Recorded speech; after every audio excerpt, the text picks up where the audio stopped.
Ha llegado el momento de escuchar la palabra de Dios. Un potente mensaje extraído de las Sagradas Escrituras. En la voz del pastor Carlos Hoyos.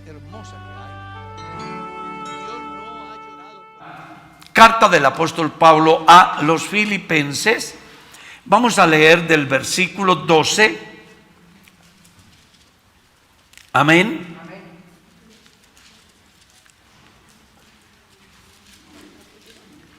Al versículo 18. Capítulo 2, versículo 12 al 18. Amén. Leamos con reverencia la palabra de Dios. Por tanto, amados míos, como siempre habéis obedecido, no como en mi presencia solamente, sino mucho más ahora en mi ausencia, ocupaos en vuestra salvación con temor y temblor, porque Dios es el que en vosotros produce así el querer como el hacer por su buena voluntad. Haced todo sin murmuraciones y contiendas, para que seáis irreprensibles y sencillos, hijos de Dios sin mancha, en medio de una generación maligna y perversa, en medio de la cual resplandezcáis como luminares en el mundo, asidos de la palabra de vida, para que en el día de Cristo yo pueda gloriarme de que no he corrido en vano, ni en vano he trabajado. Y aunque sea derramada en libación sobre el sacrificio y servicio de vuestra fe, me gozo y regocijo con todos vosotros. Y asimismo gozaos y regocijaos también vosotros conmigo. Pueden sentarse, sean tan amables.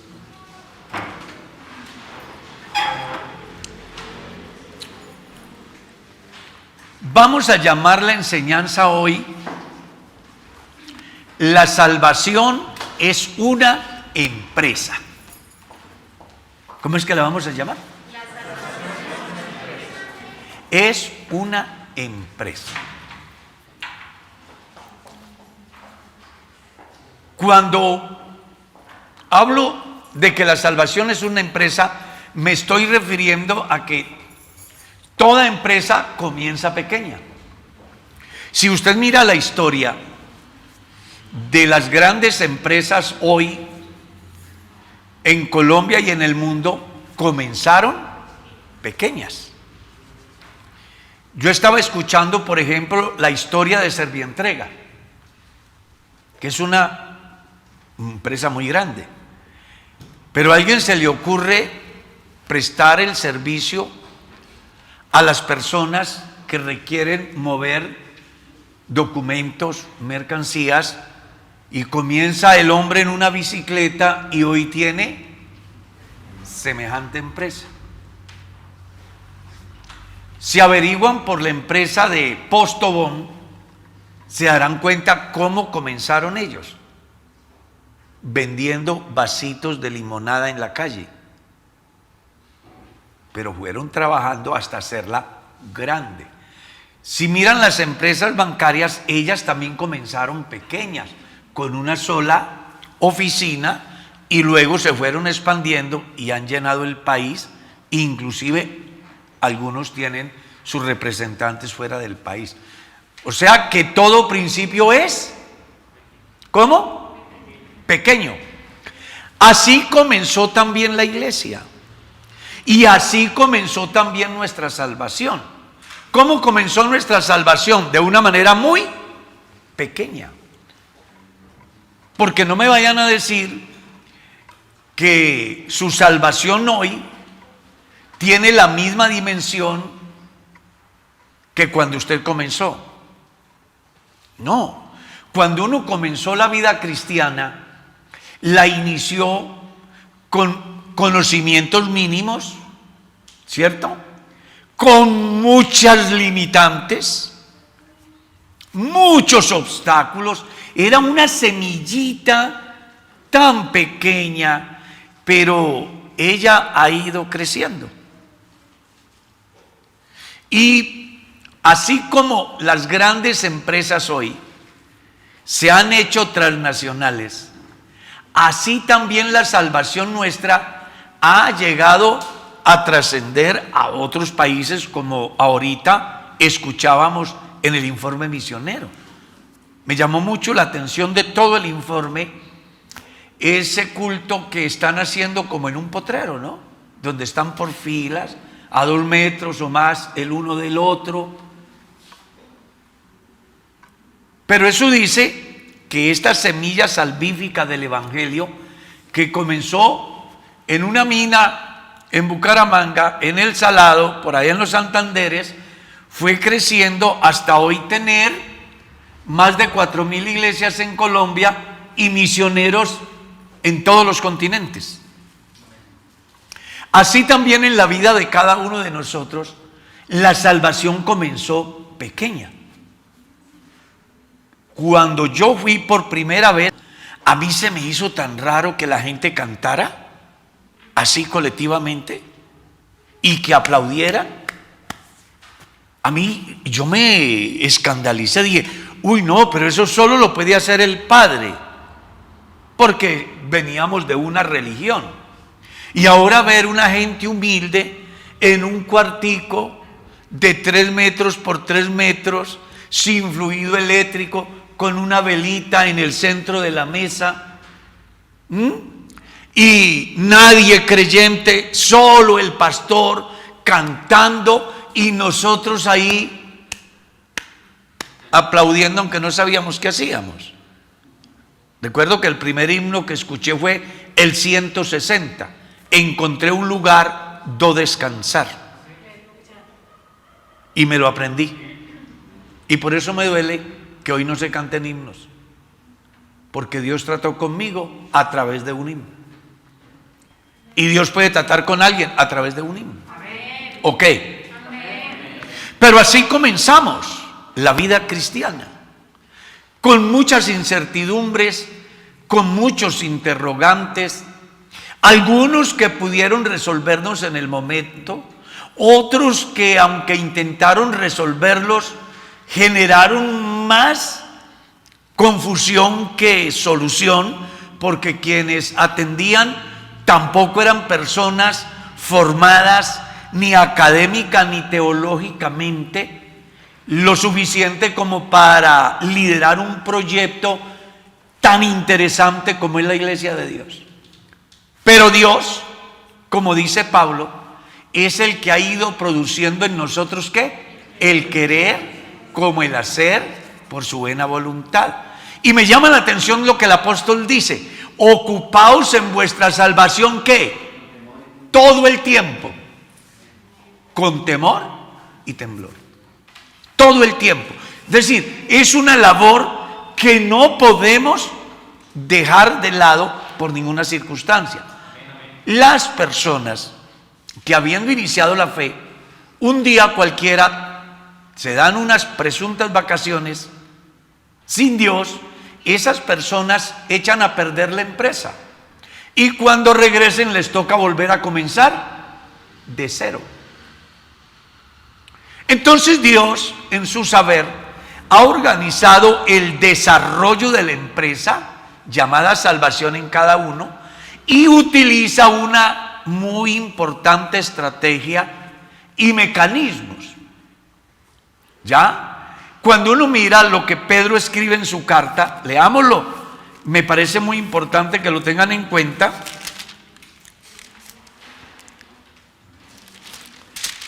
La primera carta del apóstol Pedro, vamos a leer aquí, ustedes van a descubrir cómo el apóstol busca que cada creyente haga crecer esa salvación. Verso 13: por tanto, ceñid vuestros lomos, estoy mal ubicado. Es la segunda carta. Les ofrezco excusas.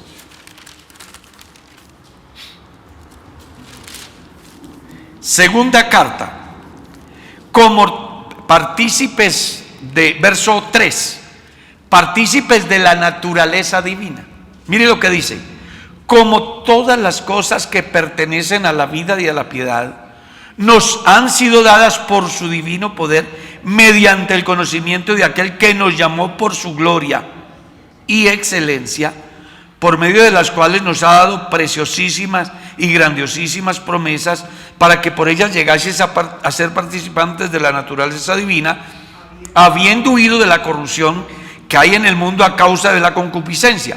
Vosotros también, poniendo toda diligencia, ¿qué deben de hacer? Añadida vuestra fe. Dice Dios a través del apóstol cómo debe de ir ocupándose el creyente en esa empresa llamada ¿qué? Salvación. Añadida vuestra fe, léanlo. ¿Y a la virtud qué? ¿Y al conocimiento? ¿Y al dominio propio? ¿Y a la paciencia? ¿Y a la piedad? ¿Y al afecto fraternal? Y si estas cosas están en vosotros, dice, no os dejarán estar ociosos y sin fruto.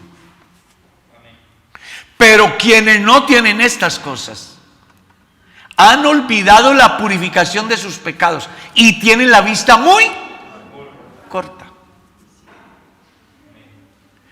Si uno se detiene a mirar lo que leímos al principio y nos encontramos con el pasaje que acabamos de leer, entonces va a llegar a una conclusión, y es que hay que trabajar todos los días en esta empresa, consciente que esta empresa todos los días crece en nosotros, porque Pablo escribe en la carta a los Efesios y dice: mirad con diligencia cómo andéis, no como necios, sino como sabios, aprovechando bien el tiempo, porque los días son malos. Observe eso. ¿Cómo viven los necios? Viven como si no hubiera Dios. Viven como si solamente fuesen algunos parásitos sobre la faz de la tierra que solo han venido a destruir, a consumir, a sacar ventaja. Llega la muerte y se acaba todo. Pero los cristianos sabemos que somos eternos a partir de un principio, a diferencia de Dios, que es eterno desde la eternidad y hasta la eternidad. En el momento que usted y yo venimos a la tierra, tuvimos un principio, pero tenemos una eternidad que va a depender de lo que usted y yo hagamos en los días de nuestra carne sobre la faz de la tierra. Si hacemos lo bueno, vendremos a resucitar para vida eterna. Y si hacemos lo malo, resucitaremos para condenación eterna. Ahora, cuando uno mira la Escritura, descubre que esa empresa va a ir creciendo en usted y yo a través del conocimiento que produce fe. Pablo escribe en la carta a los Romanos y dice: la fe viene por el oír. ¿El oír qué?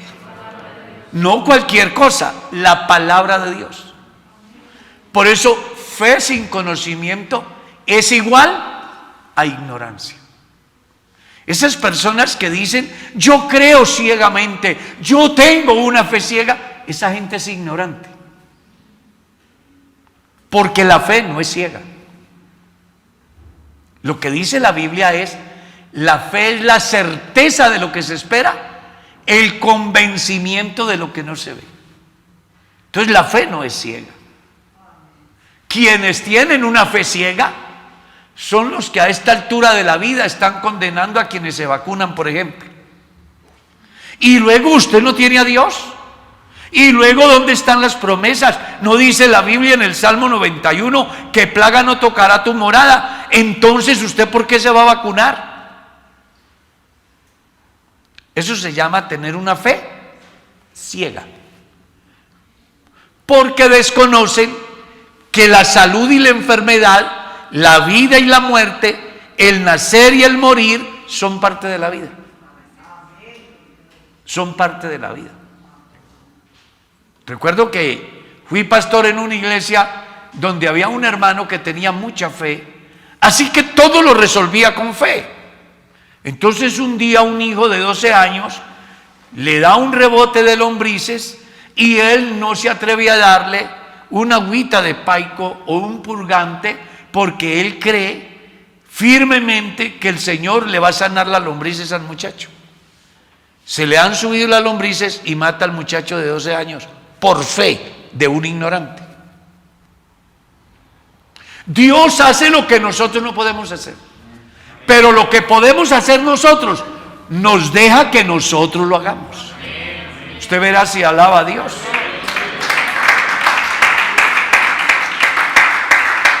Pero ¿por qué actúa un creyente de esa manera? Porque no ha trabajado en su salvación. Su salvación debe de estar llena no solamente de vivencias, sino de conocimiento del Dios que adora. Por eso es tan importante que usted comprenda que no en vano dice el apóstol: crezcan en la gracia y en el conocimiento de nuestro Señor Jesucristo. Y no en vano dice: puesto que todas las cosas nos han sido dadas mediante el conocimiento de nuestro Señor. Entonces, no olvides que la fe es un mecanismo que Dios utiliza para que el creyente, en cada momento que va viviendo, a causa de la información que va recibiendo de parte de Dios a través de la palabra, su fe vaya aumentando. Porque la fe comienza tan pequeña, pero puede llegar a ser muy grande. La Biblia habla de gente que no tenía fe, de gente de poca fe, de gente que tenía mucha fe, y hubo gente que ante el desafío dijeron: aumentanos la fe, y al final el fin de la fe es vuestra salvación. ¿Quieren alabar a Dios? Entonces yo tengo que trabajar en esa salvación. ¿Cómo? Cada paso que doy debo de ir mirando qué cosas estorban mi crecimiento espiritual y qué cosas favorecen mi crecimiento espiritual. Como yo tengo conocimiento, tengo capacidad de establecer diferencia.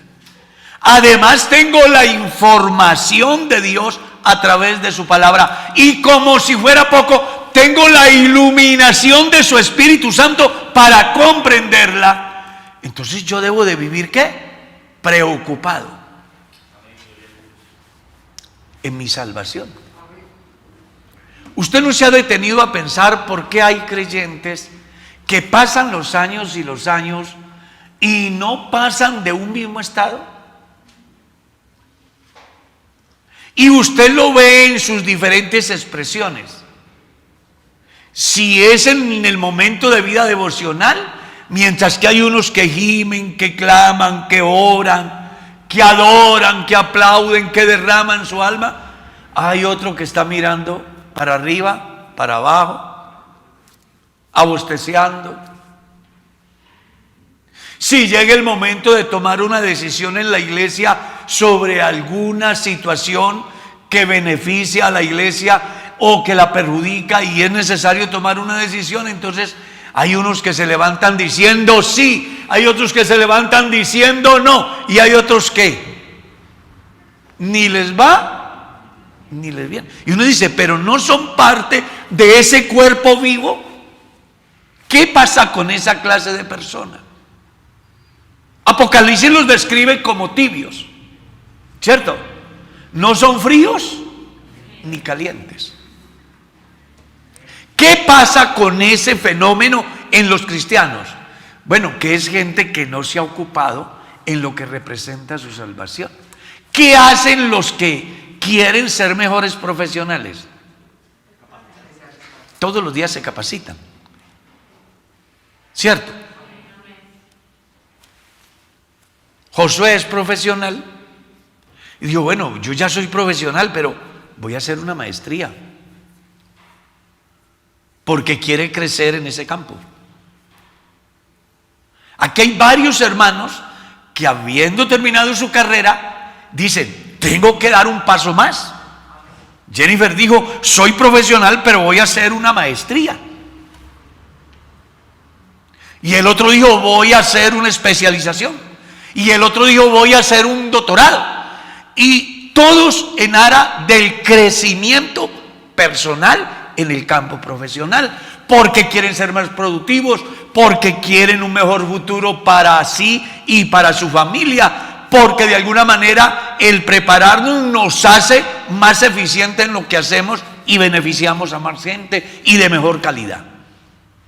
Pues eso es lo que tiene que hacer el cristiano.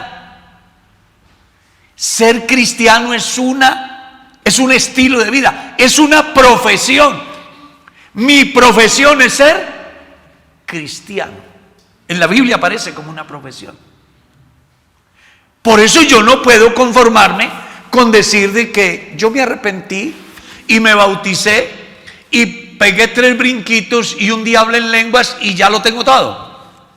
Esas personas se quedan en el camino porque alguien no los saluda, porque no los visitaron cuando estuvieron enfermos, porque el pastor no les echó ni una llamada en la pandemia, o a lo mejor les llamó pero ellos no contestaron o habían cambiado de SIM card.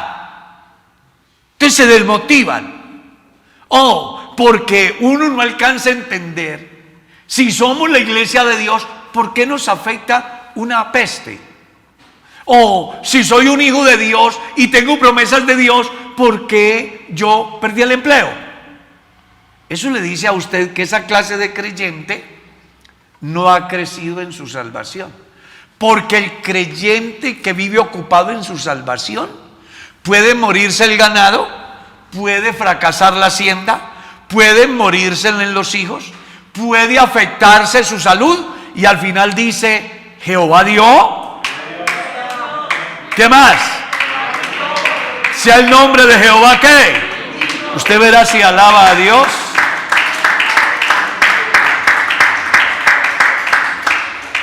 Entonces yo tengo que vivir preocupado en algo tan grande como es la salvación. Es que usted no es salvo de cualquier cosa. Usted es salvo de sus pecados, salvo del juicio, salvo de la ira, salvo de la condenación eterna.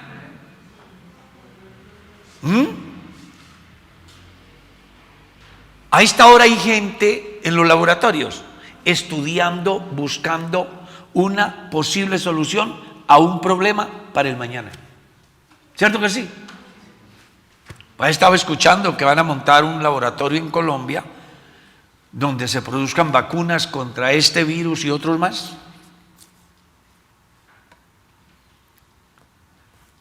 Porque ellos quieren perfeccionar su proyecto. Qué bueno que usted y yo crezcamos en el conocimiento de tal forma que no nos afecte las diferentes corrientes filosóficas o teológicas, sino que podamos dar respuesta a las demandas de la sociedad en relación a sus inquietudes eternas. Qué bueno que crezcamos en la fe, nos ocupemos en ello, para que cada día, a pesar de y por encima de, podamos seguir pensando como el hombre de Dios. Yo sé que mi Redentor vive. Gloria a Dios. Qué bueno que trabajemos en esa empresa de salvación que está seriamente ligada con aquello que se llama amor. Amor a Dios, que debe de ser inquebrantable. Fue dicho desde la antigüedad: lo amarás con toda tu alma, con toda tu mente, con todas tus fuerzas, con todo tu corazón. Es decir, que usted se ocupe en el amor a Dios de tal manera que no haya un rincón para nadie más. De tal forma que usted esté dispuesto a amar a Dios por encima de o a pesar de. Que te voy a quitar la vida. Aunque me quites la vida, yo no te dejaré. Esos son hombres que saben la clase de salvación que tienen. Gloria a Dios. Que me debes de sacrificar a tu hijo, el único hijo que tienes, el que además amas. Yo lo voy a hacer. ¿No le parece maravilloso? Cuando uno ama a Dios de verdad, deja entonces de cuestionar, de mirar imposibilidades, de generarse en sí incertidumbre, sino que más bien mira que vale la pena estar en Cristo. Gloria a Dios. A su nombre, gloria. Qué bueno hacer crecer en esta empresa llamada salvación esa parte tan importante que es la comunión, donde los diferentes conceptos no nos separen, no nos hagan daño, que podamos entender que cada uno es diferente, pero que en la calidad de hijos de Dios tenemos un Señor, una fe, un bautismo. Que podamos tener claro eso. Alaben a Dios. Yo estaba mirando precisamente 8 aspectos de la unidad del cuerpo de Cristo.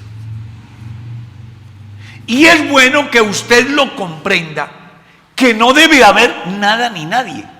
Puede ser que mi temperamento no le agrade a usted. Puede ser que su temperamento no me agrade a mí, pero eso no es igual a que yo tenga que romper la comunión con usted o usted conmigo, convertirse en mi adversario o yo convertirme en su adversario. Un día un hombre me dijo a mí que estuvo predicando por muchos años en la iglesia y al encontrarlo lo saludé, le dije que qué pasaba. Dijo, no, es que yo tengo muchos enemigos en la iglesia. Pues yo me pegué un susto terrible, porque yo tengo 50 años en la iglesia y yo todavía no tengo enemigos. Yo no tengo enemigos. Tengo gente que piensa diferente a mí.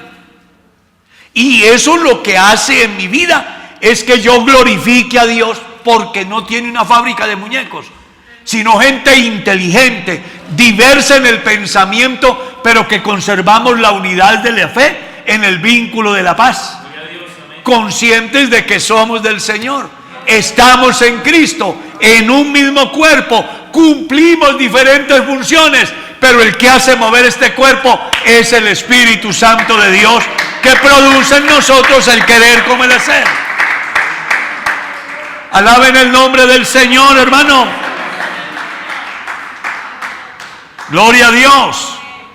Entonces el apóstol, hablando acerca de esa ocupación en la salvación, con temor y reverencia dice: hagan todo sin murmuraciones y sin contiendas. Esa ocupación en mi salvación debe de llevarme a pensar que no vale la pena a ponerme a discutir, a dividir, a generar problema en la comunidad. ¿Ya? Mercedita le dio una lesión a una mujer que vino a la iglesia a hablar mal de otro hermano. Ay, es que el hermano Julano, camine, vámonos para el altar, nos arrodillamos y oramos siquiera una horita o horita y media por el hermano. ¿Eso se llama ocuparse uno en qué? Pero si yo le doy rienda suelta a mi lengua, ¿a cuántos daño? ¿Cuánto mal me hago y cuánto mal le hago al otro? Entonces, en un día tan importante como hoy, que son misiones, la primera misión, como decía quien dirigía, está en mi familia, está en mi vida, está en lo que yo quiero para mí, para mi familia, que sin duda alguna traerá resultados en la sociedad que me rodea. Yo quiero que alaben a Dios.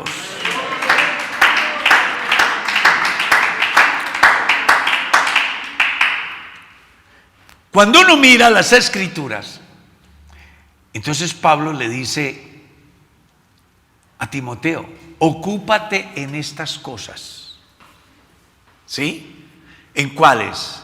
En esas que benefician, en esas que construyen, en esas que nos hacen crecer. Y Dios tiene una herramienta poderosa para eso, que se llama su mano, o yo la llamo así, relacionada con 5 ministerios: apóstoles, profetas, evangelistas, pastores y maestros, a fin de perfeccionar a los santos para la obra del ministerio, hasta que todos lleguemos a la unidad de la fe, al conocimiento del Hijo de Dios, a la estatura, a la medida de un varón perfecto. Mire todo ese proceso, ¿no? ¿Cómo es que es el proceso del hombre? Que primero, yo recuerdo que en un semestre vi un poquito de psicología, y entonces nos enseñaban que qué hace el niño cuando nace, que qué hace a los 3 meses, y que después qué hace el niño con un palito, y que cuando ya tiene 3 años qué hace con el palito. Y así que el palito que era comida, mañana el palito es un caballo, y después resulta montado en el caballo, en el proceso de la vida, de su crecimiento. El escritor a los hebreos cuestionó severamente a unos creyentes que tenían tiempo de ser maestros, pero eran tan niños que era necesario volverles a enseñar los primeros rudimentos de la doctrina de Cristo. El escritor, hablando acerca de la diferencia que hay en el sacerdocio levítico y el sacerdocio según el orden de Melquisedec, que viene a ser fielmente representado en la persona de Jesús, el escritor a los hebreos les dice acerca de Jesús, de su sacerdocio, hay mucho que decir y difícil de explicar. Y es que hay una razón: es que ustedes se han hecho tardos para oír. Teniendo tiempo de ser maestros, llevaban 60 años en la iglesia, y todavía estaban diciendo: ¿será que Dios sí me perdona? ¿Será que mis pecados tan horribles que fueron, sí me los perdonó Dios? Oye, eso sí será cierto, de que cuando le imponen a uno las manos, viene sobre uno dones. Eso sí será verdad, que hay un juicio eterno. Venga, al fin el bautismo, si es en la Trinidad o no es en la Trinidad, si es para salvación o no para salvación. ¿Y usted cree que eso era allá? Hoy está el mismo problema. Algunos predican que el bautismo no es para salvación. Otros predican que cualquiera puede bautizar. Otros predican que si una persona se muere sin el bautismo, se salva. Pero ¿cuántos llevan escuchando y leyendo la palabra que tiene definido el proceso de la salvación en el orden divino, y todavía si sigue especulando? ¿Qué le dice a usted eso? Que los llamados creyentes no se han ocupado en su salvación, en perfeccionar aquellas cosas que pertenecen a la vida y a la piedad, que además nos han sido dadas mediante su gracia y el conocimiento que hemos recibido de Él. Gloria a Dios, gloria a Dios.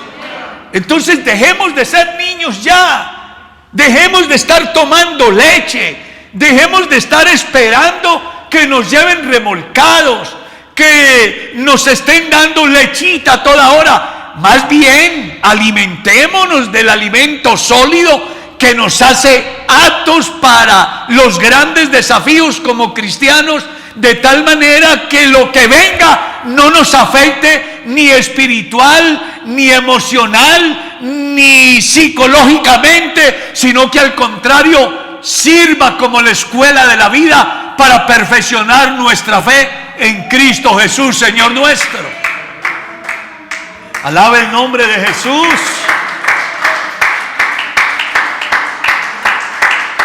Necesitamos creyentes que se ocupen, que dejen de ocuparse en tanto en la vida de los demás, que a mí me dijeron, que a mí me contaron, que fulano estaba, que fulano hizo, que fulano no hizo, y él con una viga mirando la paja del otro.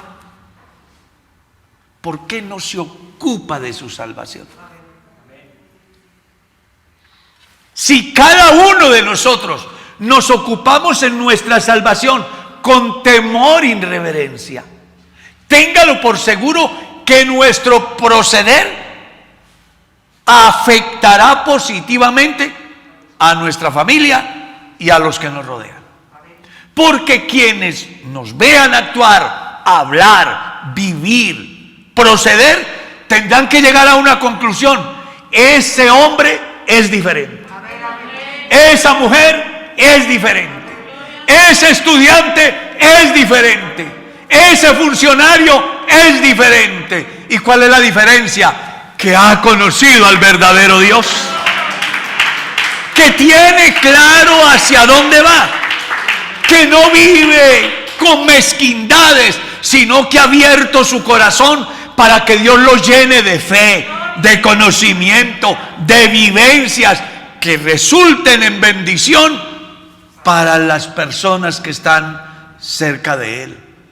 Si usted y yo nos ocupamos en nuestra salvación y dejamos de intervenir tanto en la vida de los demás, estoy seguro que alcanzaremos el propósito de Dios: llegar a la medida, a la estatura de Cristo.